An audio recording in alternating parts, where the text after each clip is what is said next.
What's going on, guys? I often get asked, how do you scan documents in on your phone? So that's what this video is going to be about, is how to scan documents in on your Android phone. And this should be a quick, easy video for you guys. Let's do this. Okay, so first thing you're going to want to do is you're going to want to, whatever document you're scanning on, you want the background to like contrast it. So if it's a white piece of paper, you want to put it on a dark background so that your camera picks it up.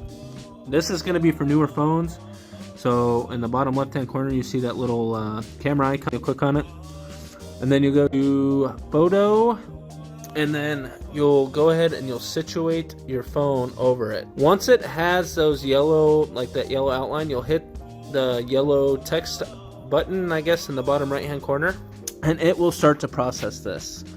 So you've got a couple options here. You've got add to note, copy all, and then you've got scan. So we'll just click scan, and then you'll be able to adjust it to your liking, and you'll hit save, and then you'll click on it. And here it is. It's scanned basically into your phone, and you can send this, you know, if you hit the share button in the bottom right, you can share this to whatever you would like to share it to.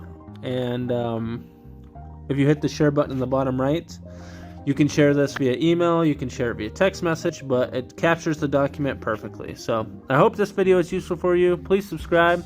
Have a great day or night. Peace.